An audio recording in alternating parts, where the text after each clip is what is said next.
Hey there. So today is Easter, and if you're in a family, people might be celebrating with Easter egg hunts with their kids, or you might be having dinner with your family, or maybe attending church online.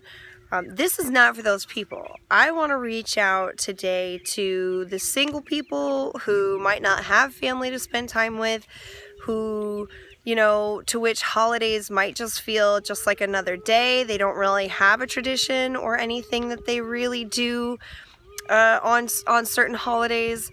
This is for you. So I was right there with you for a very long time. I was away from my family of origin. We weren't close. Holidays just felt like another day because we couldn't celebrate them. And I didn't really have any traditions to start of my own. And so the thing is that you can take that holiday and make it something for you. Okay, and Easter is a holiday of transformation. Okay, the Christians celebrate resurrection, pagans celebrate rebirth and renewal. It's spring. Okay, something you might not know, little fun fact, not only am I a wellness coach, but I also got ordained as a Unitarian minister in 2012. And what Unitarian means is that rather than focusing just on one specific denomination or set of religious details, we study a lot of various philosophies, and there's a real beauty in the place where they meet. Okay, so quick side note, okay, Christianity, Muslims, there's Mithra, there's the Egyptians.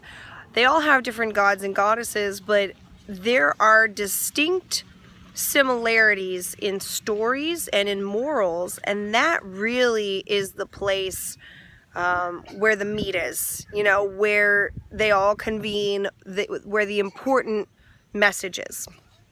So that's a little side note. But so anyway, religions are sort of like languages, okay? And just because one doesn't feel right to you, it's not speaking your language, doesn't mean that you can't find spiritual fulfillment through another path that can still bring you to where you need to be, okay? Well, not need to be, but just maybe where you want to be.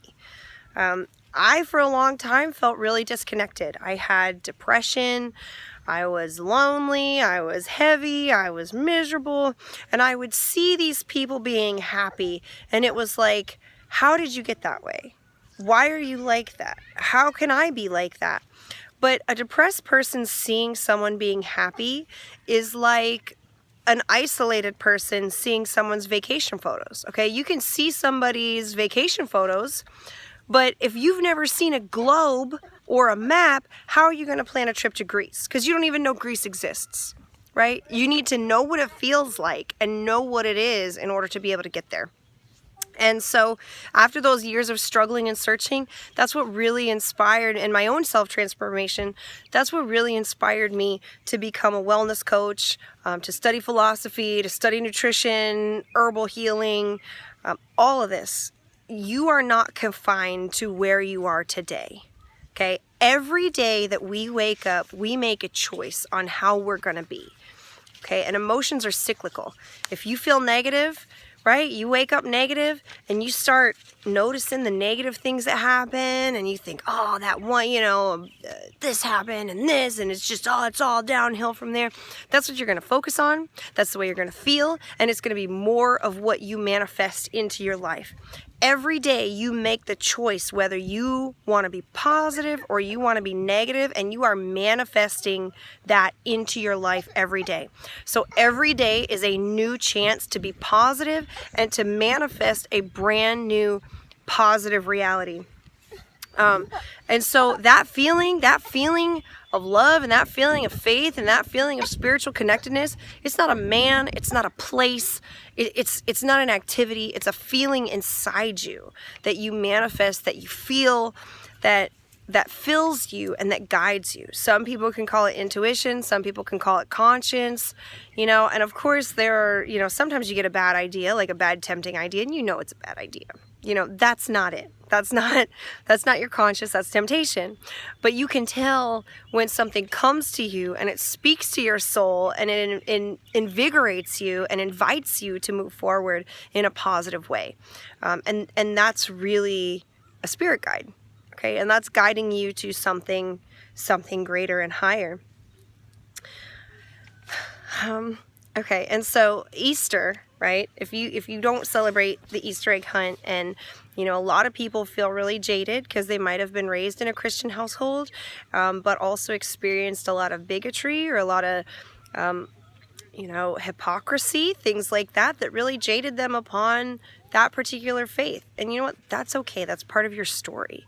You can use it as a launching board to make change.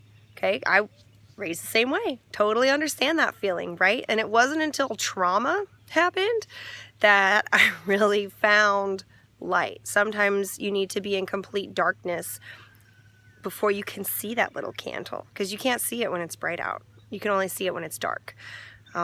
Not to say that people can't find faith without suffering, because you can. You just gotta be aware and keep your eyes open to it. But I just want to offer some hope and some healing and some options for people who just might not celebrate the holidays. So Easter all around, it is rebirth, it is renewal, it is hope inside of darkness. And with the current climate of what's going on, I think hope and light and positivity are exactly what we need right now. So take this time to think about what you want to have hope for. Do you want to have hope for peace? A better job, a relationship, better physical fitness, better emotional stability, better relationships with your children? What is it that you would love to change and renew and just nourish in your life? Let's take time today to focus on that. Focus on this time of internal reflection, this quarantine situation. We are sort of like caterpillars in a cocoon, and we have this opportunity to nourish ourselves and nourish our bodies and nourish our souls and come right back out just blossomed like the beautiful, majestic butterfly that we have the potential to be.